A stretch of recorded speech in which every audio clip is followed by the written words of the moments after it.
Hello. I know there's only one person or two people here right now, and I'm gonna have to talk over my washer because I thought that it would be closer to being done by now, but it's not. So, and also my air conditioner because Alabama. It is, let's see, what temperature today? 86. Yeah. So, it's kind of warm. And like, say this room, there's no windows you can open, so I can't like open the windows, put fans in the windows, and have cool fresh air because most of the windows on my house don't open because they're painted shut because people who owned it before us, and some are loose, some you can get open, but not all of them. Set that temperature. I would send it to you if I could. Because it is nice. It's real nice outside. But it's like whenever you're inside, it gets hotter for some reason. But I wouldn't mind being in North Carolina, actually. That's actually where Jeff was born, was North Carolina. In Brevard County, I want to say. Or Transylvania. It's something to do with Transylvania in Brevard, something. I don't know. He could tell you, but he's not in here right now. So, I'm going to kind of, until some people come in, I want to start doing the recap. Somebody, I can't remember who it was, suggested it. I think it might have been Donna, but I'm not sure. But do a little recap about last week, and we talked about Hannah last week.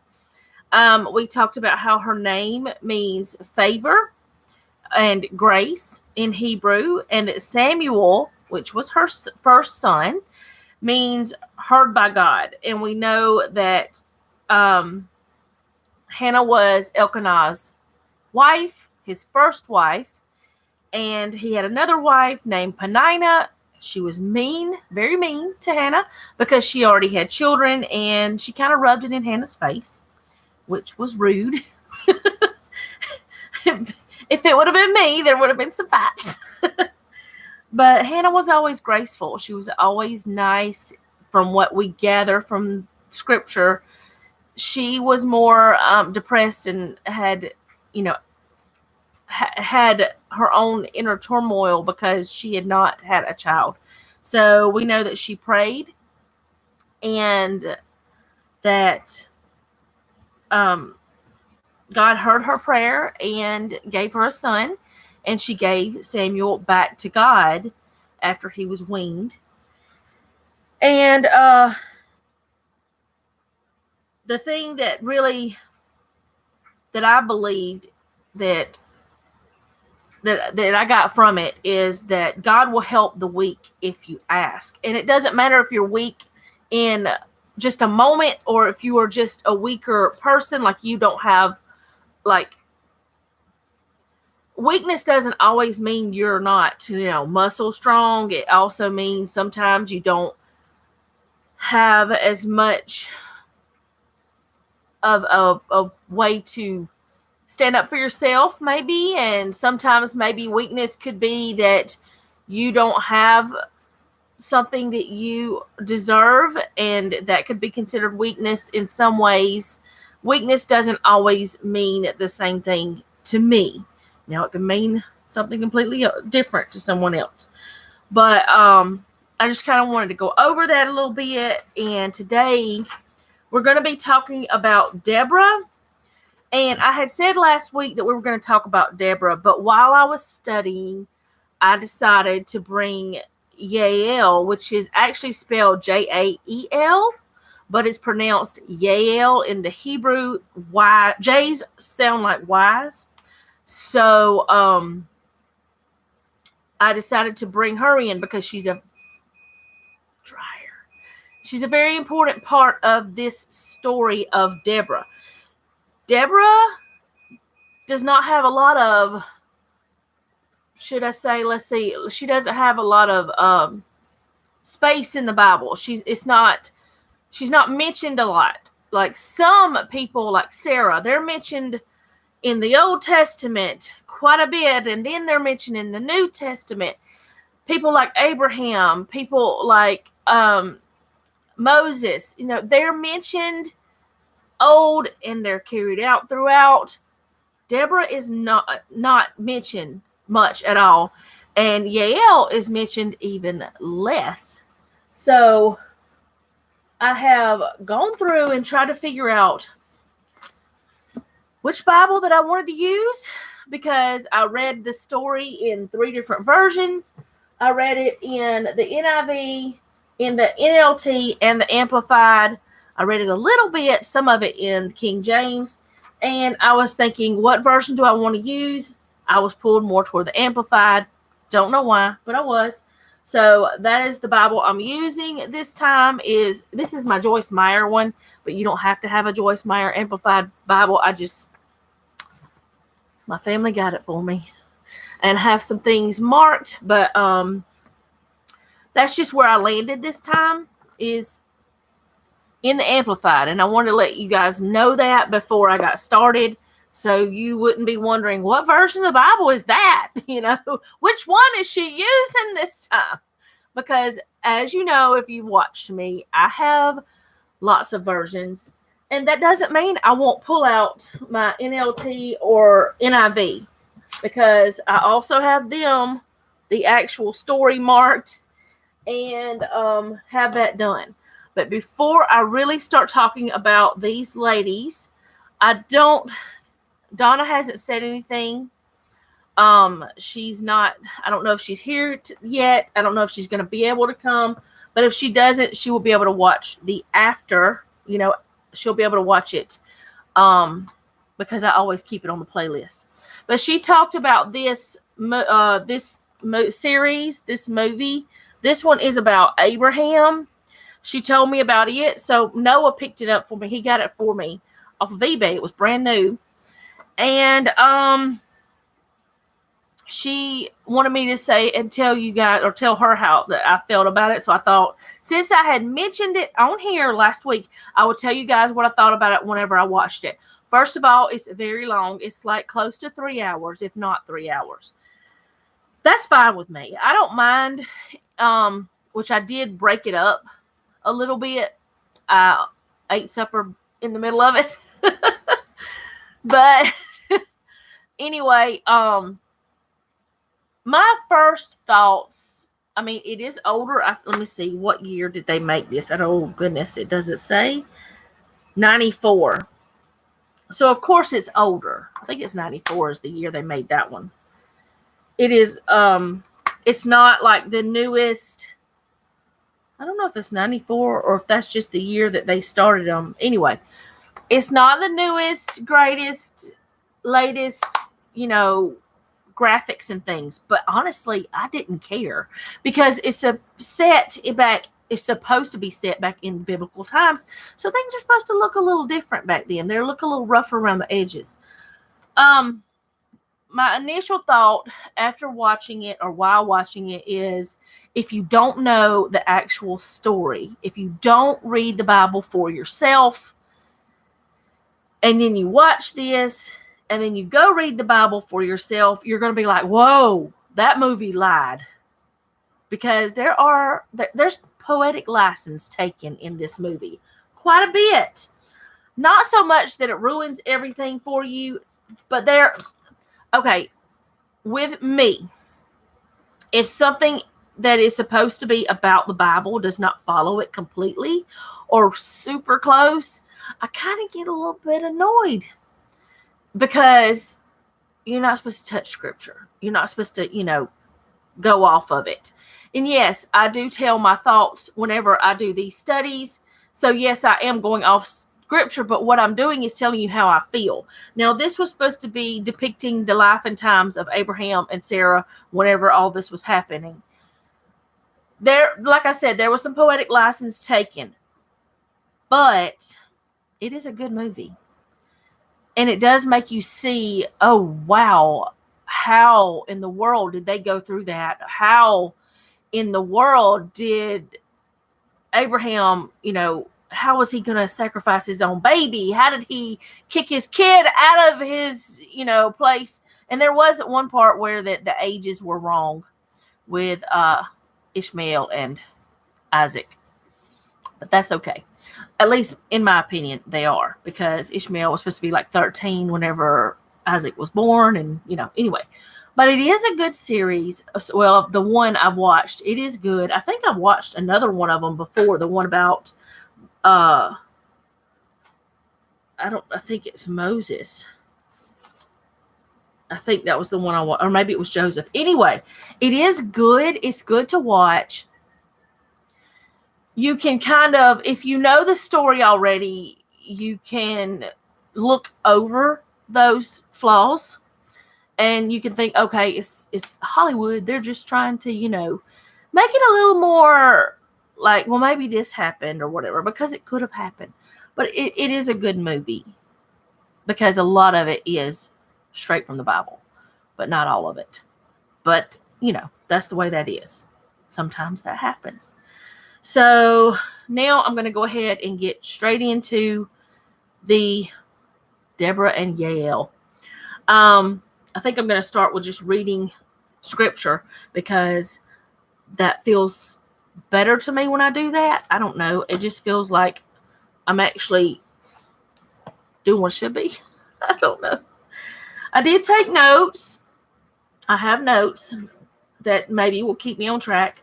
And I have lots of, I have the 3 Bibles and a commentary. I do have my, for one thing, I have my Tony Evans commentary, just in case that you guys are wondering what commentary I'm going to use.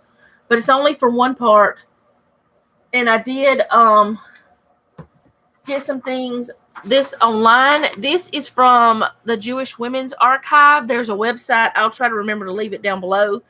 It's called jwa.org. It's they have articles, and it's from Jewish perspective. And I do like to look at that whenever I'm studying sometimes, because they keep it, I believe that Jewish scholars, a lot of times, the rabbis, and they have more of an understanding, and they have kept it more the way that it was in those times with some things. So I don't know. It's just my thought. But I do have that in case I decide to go off onto that, whatever. But first, I want to talk about Deborah, which her name means bee or honeybee. So I'm going to start in chapter 4, and I did put chapter 4 and 5 down in the description just in case. And it says, but after Ehud died, the Israelites again did evil in the sight of the Lord. Now, if you've read any in the Bible, you know the Israelites are always messing up. They're messing up a lot, and they do evil in the sight of the Lord quite a bit. So the Lord sold them into the hand of Jabin, king of Canaan, who reigned in Hazor. The commander of the army, his army was Sisera, who dwelt in Harosheth Hagoim, fortress or city of the nations. Now, like I've said before, I may murder some of these names, but I'm trying. Then the Israelites cried to the Lord, for Jabin had 900 chariots of iron and had severely oppressed the Israelites for 20 years. So the Israelites had been under his command for 20 years, or in his possession, I guess you could say. I guess that would be the proper word, for 20 years. Whenever, of course, the next verse, verse 4, not chapter, chapter 4, verse 4. Now Deborah, a prophetess, the wife of Lapidoth, judged Israel at that time. Now I want to stop there, and the reason why is because there's been some controversy. Some people say the wife of Lapidoth means she was married to a man named Lapidoth. Some people say that it was a place called Lapidoth, and other people say that it just means woman of torches, or fiery woman. This I got from here, from the what I was talking about before, the Jewish Women's Archive. It says, the only female judge and also the only judge to be called a prophet, Deborah, is a decisive figure in the defeat of the Canaanites, a victory told in 2 accounts, a prose narrative in Judges 4, and an ancient song known as the Song of Deborah, which we'll get to that soon, or before we're done. probably composed not long after the original events, possibly by Deborah herself, and preserved in Judges 5. In Judges 4:4, Deborah is identified as Eshet Lapidoth, which may mean woman of the town Lapidoth, wife of the man Lapidoth, or woman of torches, that is, fiery woman. So we don't really know which one it is, but later on it says she is a mother, so we would hope that she was married. But she was the only judge who was considered a prophet or prophetess as well. That's why I wanted to read this part. So we really, I take it at face value whenever I read the Bible. If the Bible says she was a wife of whoever, a wife means you were married to a man, to me. So that's what her husband was named Lapidoth. Lapidoth is my thought. So if any of you guys have a different thought, let me know, over here. And I don't know if this is even going onto the live stream saved part or not, but hopefully it is, which not many are talking, or nobody's talking right now. But anyway, she sat under the palm tree of Deborah between Ramah and Bethel in the hill country of Ephraim, and the Israelites came up to her for judgment. And she sent and called Barak, son of Abinoam from Kadesh in Naphtali, and said to him, Has not the Lord, the God of Israel, commanded you, Go gather your men at Mount Tabor, taking 10,000 men from the tribes of Naphtali and Zebulun? And I will draw out Sisera, the general of Jabin's army, to meet you at the river Kishon with his chariots and his multitude, and I will deliver him into your hand. So she's asking Barak, didn't God tell you to go do this? Didn't God say, hey, go fight these people to free my people? That's kind of my thought. And this is how he comes back with his answer in verse 8. And Barak said to her, If you will go with me, then I will go. But if you will not go with me, I will not go. So first of all, that tells me he didn't care what God said. It wasn't that he was going to just follow God. He had to put a condition on it. And I've heard different people, whenever they talked about this, say that the only reason that Deborah was in the position she was in is because a man wouldn't do what he was supposed to do and all these things. So I was thinking, how can that be whenever she was already in her position? And nobody ever said Barak was supposed to be in her position. He was a general of the army. He wasn't a prophet or judge. So if you ever hear that, look back or hear something, go back to scripture. Because I used to think that Deborah was only in her position because some man wouldn't do what he was supposed to do. Which I feel like that came from a feminist thought, which I am completely against feminist thoughts, and maybe one day we'll talk about that. But you hear, I have heard throughout my life, well, just for instance, people in my family, women in my family say, well, a woman's got to do it because a man won't, or something like that. And it's not. And I've heard, not necessarily in my family, but I've heard people say, they try to use this story to make it okay. And it's not necessary. That's not even what this story says. I just wanted to talk about that a little bit before I kept going, because it is something that I feel is important. Because people were putting words in the Bible that weren't there. That was my point. Anyway, so he said, if you go, I'll go. And so in verse 9, she said, I will surely go with you. Nevertheless, the trip you take will not be for your glory, for the Lord will sell Sisera into the hand of a woman. And Deborah arose and went with Barak to Kadesh. So something did happen, because he had conditions. Since he had a condition, this is my thought. Since Barak had a condition, God changed. My thought is, if he had went ahead and just gone and done what God said, he would get the glory for it, along with God. God would get the ultimate glory, but Barak would be the mighty warrior, as a lot of different other stories in the Bible, like you read about, like the way that David was the mighty warrior and he got the glory along with God, and he gave God the glory for it. Well, Barak missed that because of what he did. He put a condition on God's command, and so God said, you know what, I'm still going to use you, but I'm going to use somebody else too, and they're going to be the one who ultimately does the job that you were sent to do. That's my thought. I could be wrong, and you guys let me know what you think. So, and also a lot of times I've read that a lot of times people think Deborah is the one. She's not, but let's find out who is. Verse 10, and Barak called Zebulun and Naphtali to Kadesh, and he went up with 10,000 men at his heels, and Deborah went up with him. It does not say that she actually went into battle, but she was there. She might have been right there with them, though. I don't know.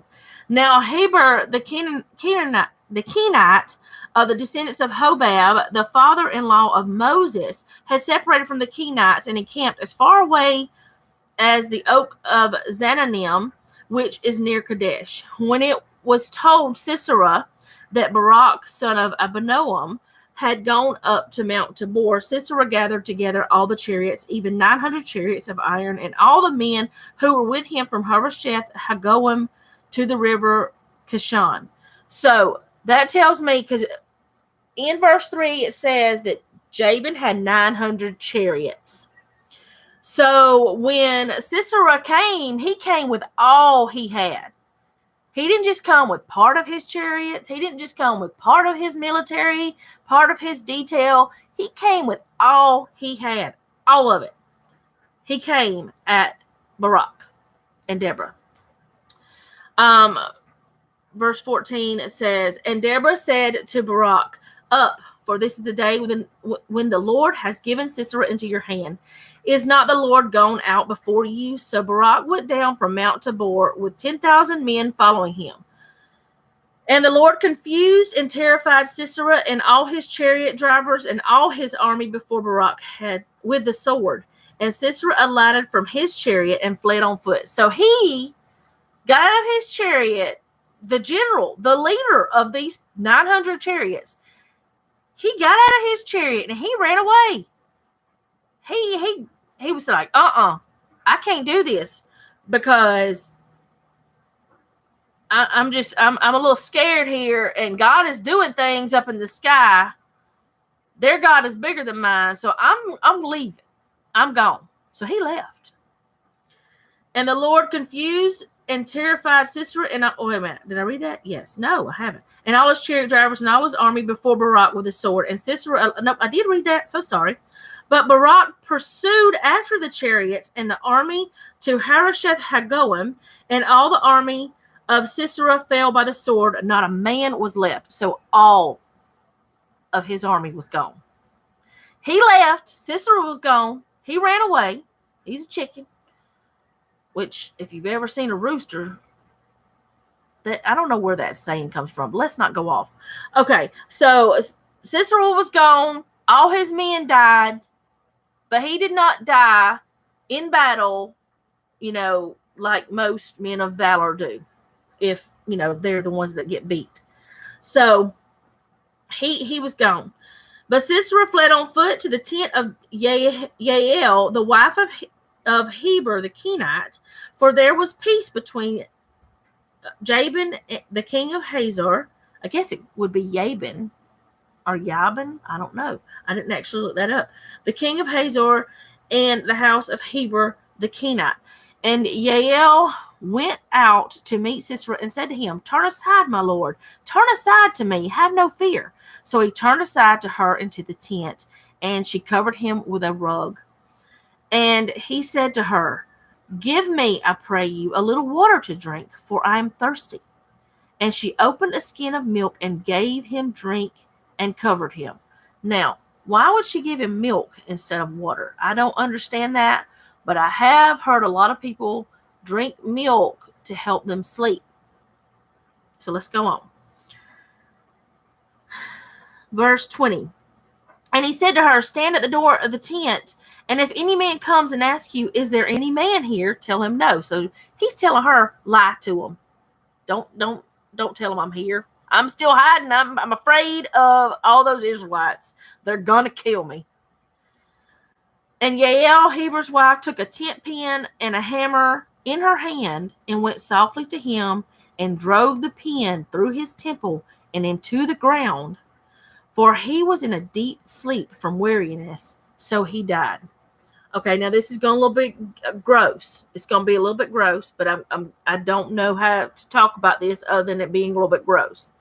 But tent pegs are pretty long. Like the ones even nowadays that come with those little tents you get from Walmart are like that long. So you think about it, temple to temple, because it says that she drove it through his temple into the ground. You got to think about it. Yes, the temple is a softer place, but you think about a woman. I mean, that man had to be really asleep for her to be able to put that peg there and drive it through and have him pretty much staked to the ground. Either she was super strong, God was helping her, which that's what I believe is God was helping her, or I mean there was something different going on. God was all in it. I know he had to be. So anyway, where was he at? Okay, verse 22. And behold, as Barak pursued Sisera, Jael came out to meet him and said to him, come, and I will show you the man you seek. And when he came into her tent, behold, Sisera lay dead, and the tent pin was in his temples. So God subdued on that day Jabin, king of Canaan, before the Israelites. And the hand of the Israelites bore more and more upon Jabin, king of Canaan, until they had destroyed him. So we find in chapter 4, the very beginning, that God had given the Israelites into the hand of this king. But then God took them away after 20 years. I guess they had learned their lesson. Maybe Deborah had led them in a right way and they had learned from their mistakes. Whatever the reason, God had rescued them out of the hands of that king. And because of that, they destroyed them. They destroyed the king. So now we're going to go to chapter 5. Then sang Deborah and Barak, son of Abinoam, on that day, saying, for the leaders who took the lead in Israel, for the people who offered themselves willingly, bless the Lord. O hear, O kings, give ear, O princes. I will sing to the Lord. I will sing praise to the Lord, the God of Israel. Lord, when you went forth out of Seir, when you marched out of the field of Edom, the earth trembled and the heavens also dropped. Yes, the clouds dropped water. The mountains quaked at the presence of the Lord. Yes, yonder Sinai at the presence of the Lord, the God of Israel. After the days of Shamgar, son of Anath, after the days of Jael, meaning here Ehud, the caravan ceased, travelers walked through byways. The villages were unoccupied, and rulers ceased in Israel until you arose. You, Deborah, arose, a mother in Israel. Now I have that marked. I don't know why I have it marked. Let's see, verse 7. I don't have it written over here. Why did I mark that?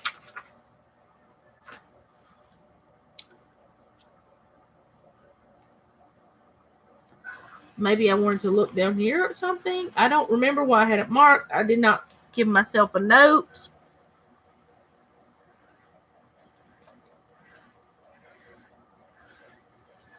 I don't know. I did also want to bring I wanted to talk about what Jael's name means. It means ibex, which is a nimble, sure-footed mountain goat. Maybe she was quick. I should have talked about that before. I don't know why did I mark this. because I don't have anything there for it.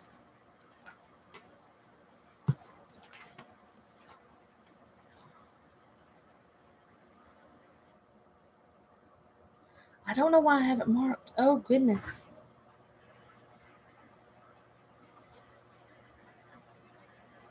Well, we're just going to keep going. And if I figure it out, I'll figure it out. Because I don't know right now.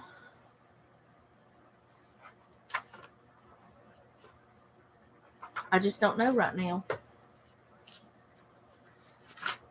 Maybe it wasn't as important as I thought.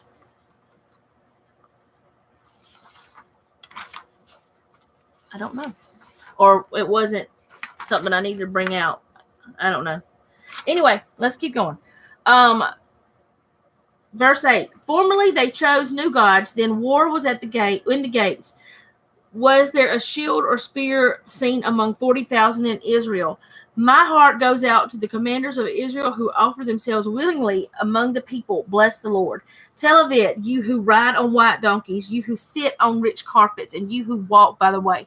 Far from the noise of archers in the places of drawing water, there shall they rehearse the righteous acts of the Lord, even the righteous acts toward his villagers in Israel. Then the people of the Lord went down to the gates. Awake, awake, Deborah. Awake, awake, utter a song. Arise, Barak, and lead away your captives, you son of Abinoam. Then down marched the remnant of the nobles, and the people of the Lord marched down for me against the mighty. Out of Ephraim they came down, whose root is in Amalek. After you, Benjamin, with your kinsmen. Out of Machir came down commanders and lawgivers, and out of Zebulun those who handle the pens or stylists of the writer. And the princes of Issachar came with Deborah, and Issachar was faithful to Barak. Unto the valley they rushed forth at his heels. But among the clans of Reuben were great searchings of heart. Why, Reuben, did you linger among the sheepfolds, listening to the piping for the flocks? Among the clans of Reuben there were great searchings of heart. Gilead remained beyond the Jordan, and why did Dan stay with the ships? Asher sat still on the seacoast and remained by his creeks. These came not forth to battle for God's people. But Zebulun was a people who endangered their lives to the death. Naphtali did also on the heights of the field. The kings came and fought. Then fought the kings of Canaan at Tanakh by the waters of Megiddo. Main of booty they did not obtain. Gain of booty they did not obtain. Can't even read. What this is, it's a song, like in Psalms, the ones David wrote. It's a song praising and talking about all the things that didn't happen, all the things that did happen. We have a lot of worship songs now that talk about things that in the Bible and things like that. But this is a song of worship, I would think. Because it's talking about all the things that had happened. So I'm going to go on down to where in verse 24, because I could read it all, and I did read almost all of it. But then it goes down to where it starts talking about Jael again. Blessed above women shall Jael, the wife of Heber the Kenite, be. Blessed shall she be above the women in the tent. Sisera asked for water, and she gave him milk. She brought him curds in a lordly dish. She put her left hand to the tent pin and her right hand to the workman's hammer, and with a wooden hammer she smote Sisera. She smote his head, yes, she struck and pierced his temple. He sank, he fell, he lay still at her feet. At her feet he sank, he fell. Where he sank, there he fell dead. The mother of Sisera, this is another part that kind of was like, the mother of Sisera. Let me just go ahead and go on and read it. And as I read it, I'll tell you what my thoughts are. The mother of Sisera looked out the window and wailed through the lattice. Why is his chariot so long in coming? Why do the hoofbeats of the chariots tarry? Well, first of all, because he jumped off his chariot and ran. Her wise ladies answered her, yet she repeated her words to herself. Have they not found and been dividing the spoil, a maiden or two for every man, a spoil of dyed garments for Sisera, a spoil of dyed stuffs embroidered, 2 pieces of dyed work embroidered from my neck as spoil? So in other words, she's saying, have they not crushed the Israelites already? Haven't they already, done all their things, stole all their women and all of their stuff and brought something back for me? Because Sisera's mother was looking for something for herself too. Because it says, 2 pieces of dyed work embroidered from my neck. So, I don't know if she was too worried about her son coming back for anything more than to come show, oh, look what we got. Yeah, she probably wanted her son to come back, and she wanted him to be safe and all this, but she also wanted him to come back with some goodies. To me, that sounds very selfish. It makes me think Sisera came from a very selfish woman. Then in verse 31 it says, so let all your enemies perish, O Lord, but let those who love him be like the sun when it rises in its might. I can't speak, I can't read.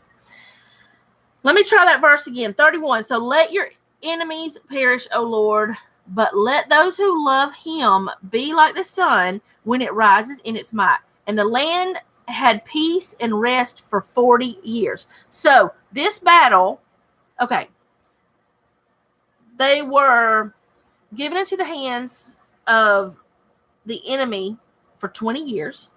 This battle brought them out of the hands of the enemy, and they were out of the hands of the enemy for 40 more years.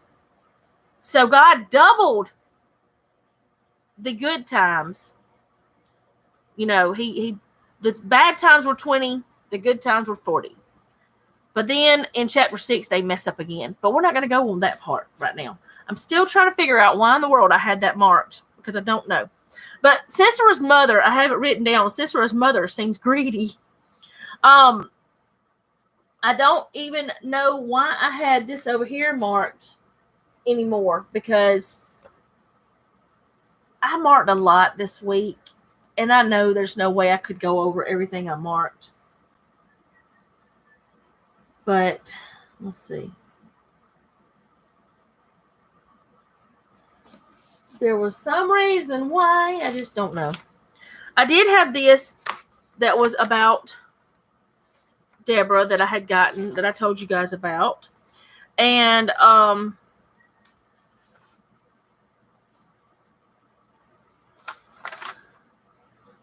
don't know which part I was going to read. Or is this the one? No. I have too many things printed off.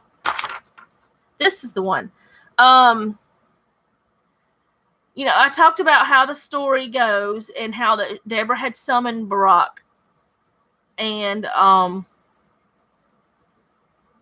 how that he had said, I'll go if you go.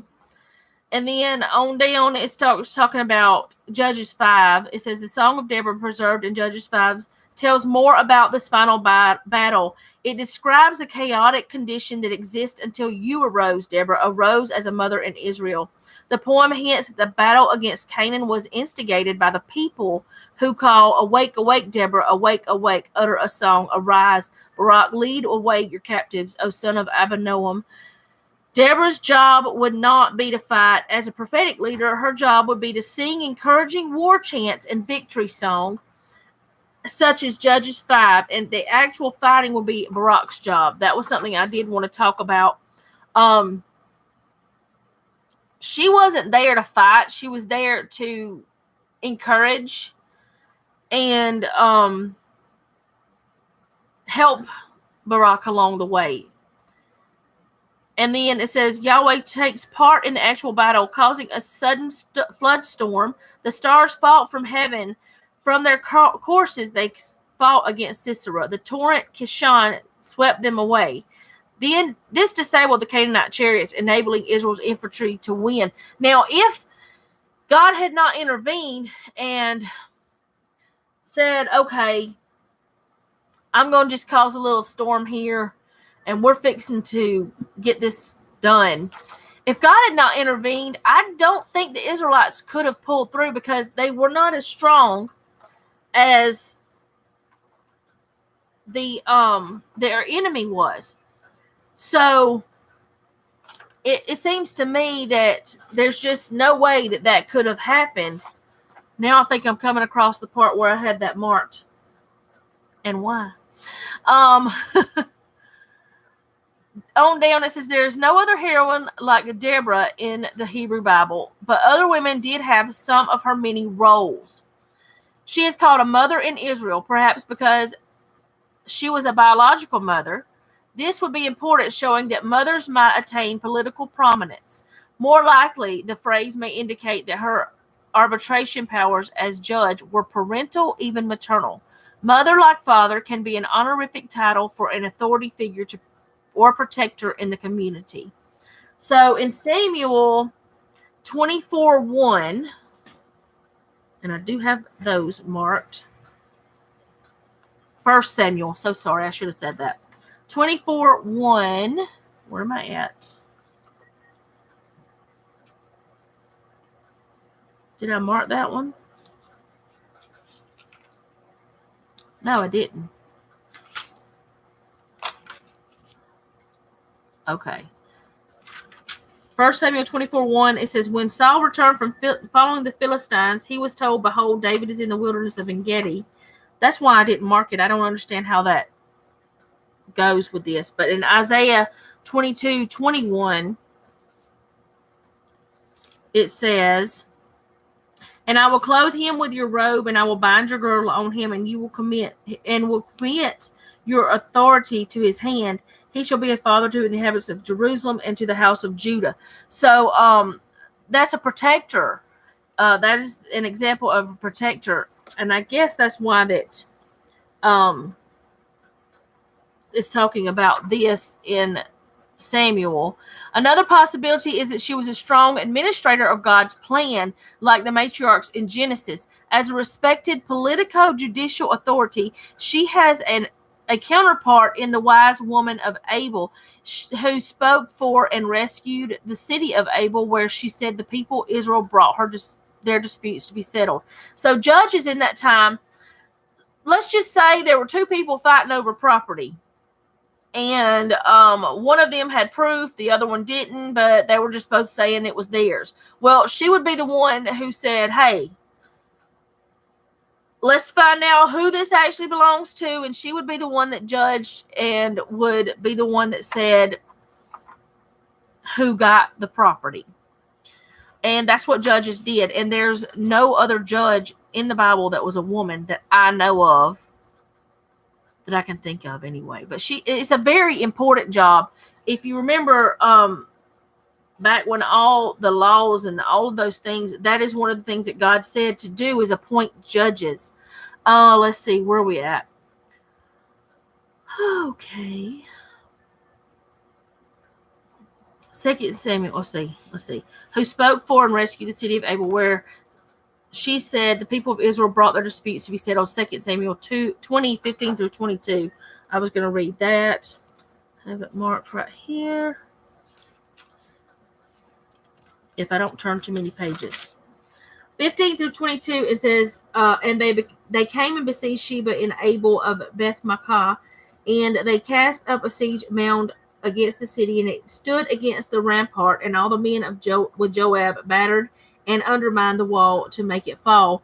Then the wise woman of the city cried, hear, hear, say to Joab, come here so I can speak to you. And when he came near her, the woman said, are you Joab? He answered, I am. Then she said to him, hear the words of your handmaid. He answered, I am listening. Then she said, people used to say, let them but ask counsel at Abel, and so they settled the matter. I am the one of the peaceable and faithful in Israel. You seek to destroy the city which is the mother in Israel.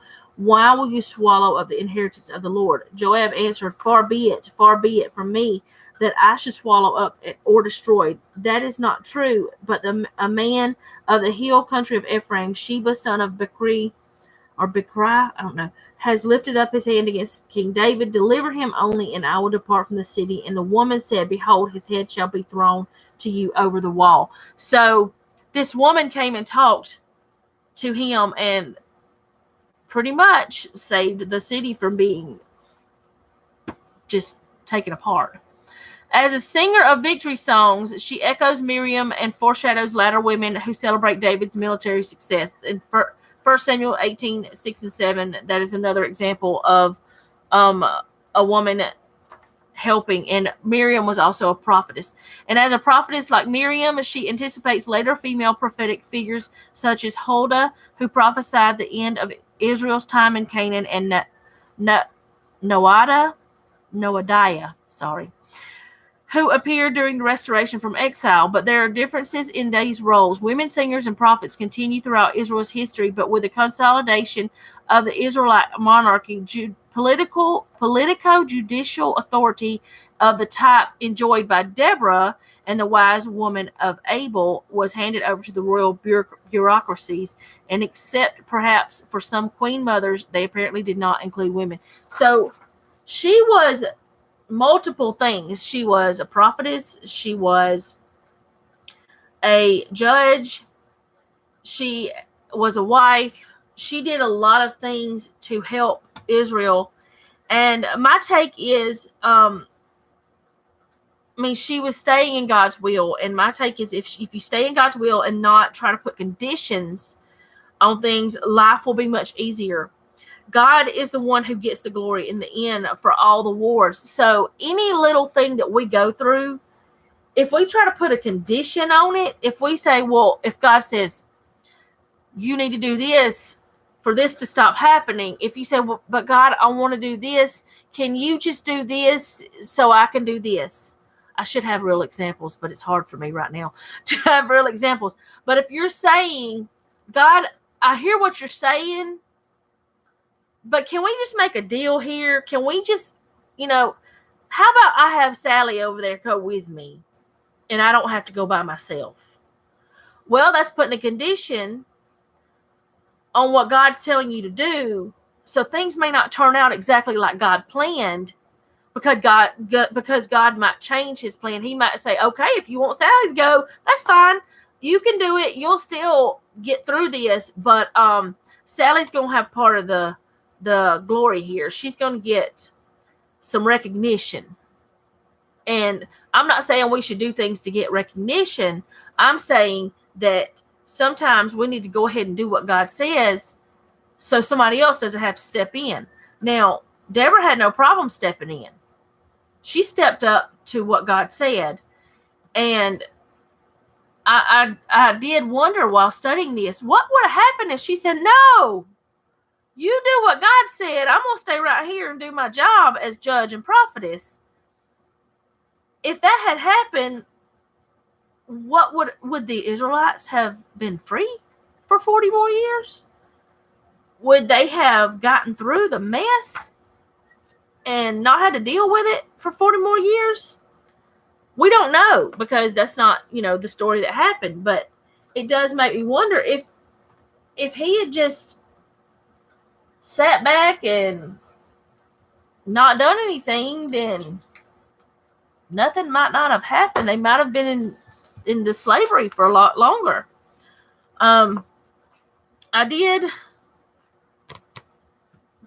I marked in this book some things about Deborah, which you can't see the markers, about Deborah, but I don't think that I need to bring all that out, because I think I brought it out when I was reading. But there was one part about her. Okay, it was this part. With God's help, these women were successful against all odds. It's talking about Deborah and Jael. The culture of Deborah's day did nothing to support her serving as leader of the nation, and yet she did. What's more, Deborah not only led Israel, and she led her nation's troops triumphantly against forces that vastly outnumbered them. And then Jael, a solitary woman, all alone in her tent, brought down a powerful commander of the Canaanite troops. Now, you got to think about the fact that Jael, first of all, there was a man alone in her tent. At that time, she could have been stoned to death. She could have been killed if she would have been caught, even though she wasn't doing anything wrong. In that time, things could have went much differently for her. So she was risking her life. So let's see, where was I at? The story Deborah and Jael reveals a God who values women, a God who delights in using those who are considered weak and insignificant, those who are overlooked and dismissed, to accomplish his will on earth.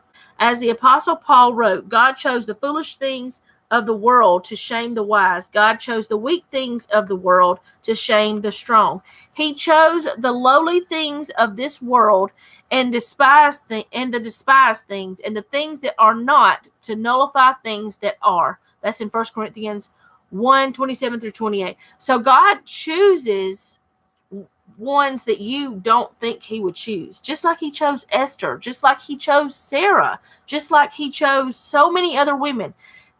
Now, to me, that says that God feels like women are just as important as men. And honestly, if you look back in Genesis, whenever that you read that God created both male and female in the image of him, we're in his image. We're like tiny versions of him, which not really, but there's no way we could be that good. But like God chose us, and yes, we do have differences. Male and female have differences. We have different tasks that we are to do in this world, but we are still equal. And I believe that God had these women brought out in the Bible for times whenever people are saying that they're not equal. For when people try to pervert the truth and make others believe that women are something that God doesn't think is important. That's my thought, because there's a lot of people now, and before my time, all this feminist stuff, which you guys, I know I've talked about it a little bit, but I cannot stand the feminist movement. I believe it has ruined things for women in a lot of ways. But women are looked down on because of certain things, and young girls are told that they don't have as many rights as men and stuff. And at times they didn't in governmental things and stuff like that. But honestly, women have more rights in some things than men do. Women have it better than people think they do. And if they really looked at the things that are going on in the world, they would see that all these lies are the problem, and that God didn't say you're better because you're male and you're not because you're female. God never said that. God used women just as well as men. He loves women just as much as men. And sometimes when a man doesn't step up, God will use a woman. God could have used another man to do the same job that Jael did. He just chose to use someone that was already in Sisera's life, that Sisera trusted, or thought he could trust anyway. And God used her to put an end to things. So sometimes we're put in a position and he'll use us because that's what is best. And then sometimes he doesn't use us because that's not what is best. But let's see. There are only 2 Deborahs in the Bible. One of them is Rebecca's nurse, and the other one is the one we're talking about. But I think that's about all of it. And Donna, it's okay if you're late. I will have this on the playlist. And I also did talk about the Abraham movie earlier on, like in the very beginning. So you can look back at that if you want and figure out my thoughts on it, or know my thoughts on it. Because I did watch it. But I don't know. I don't know what else there is to talk about her. I've talked for almost an hour about her. I don't know if I made any sense at all. Hopefully I did. Don't know. But I do feel like we all have our roles. We all have important roles. And whenever somebody tells you that women weren't respected in the Bible, please tell them about Deborah, because she was very respected. Because I've heard people use that as some sort of, way of getting their way or thinking they do. And that is why I say study the Bible for yourself. Because if you don't study it for yourself, you really won't know what's in there. And yes, I did just read both of those chapters. Well, almost all of both of them. But still, you go back and you read it yourself and you'll probably get something different than what I read, because I read it pretty quickly. But you may hear something that you didn't hear before. I do that all the time. I'll read the Bible, and then a few months later, I'll read the same thing again, and I'll be like, well, how did I miss that the first time? It's right there. It's right there in black and white. Why did I miss that? I'm like, I do that all the time. But I think God shows us what we're supposed to see at the time whenever we see it. But I don't know who we're going to do next time.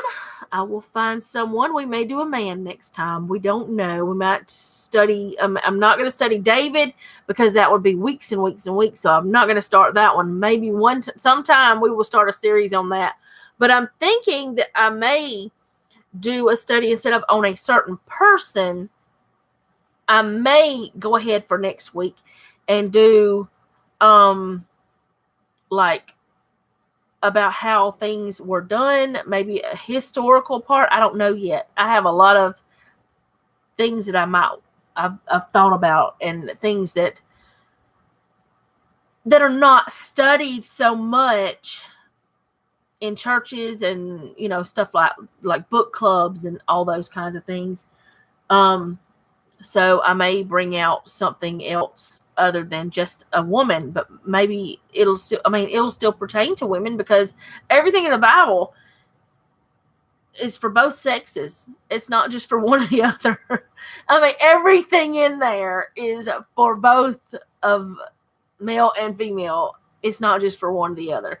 Yes, there are things, just like this weekend, my sister got married, and the pastor had brought out scripture about what a woman and a man is supposed to do, and I loved it, because I've never seen anyone ever do that in a wedding before, and I loved it. But he brought out scripture of the woman's place of what she is supposed to do, love her husband, is straight from the Bible, and what the man is supposed to do. And I love that he kind of emphasized that the man was to love his wife as Christ loves the church. And I was like, he got a little bit louder when he said that part. Which, it doesn't matter. It was awesome. It was a beautiful ceremony too. It was beautiful. But anyway, I don't know. I may talk about, who knows? I don't know. If any of you guys have any certain thing you do want me to talk about, or, for us to study, for us to go over, go ahead, and I've got my emails on my About page. And I also, you can leave it in the comments. You can leave it, like, after the video's over, there'll be a comment section. I don't know. I will get the email if you send me an email. But yeah, I guess that is all I have for today. If none of you have anything to say, I'm going to go. I'm really happy that you guys come and study with me, or listen to me, or whatever.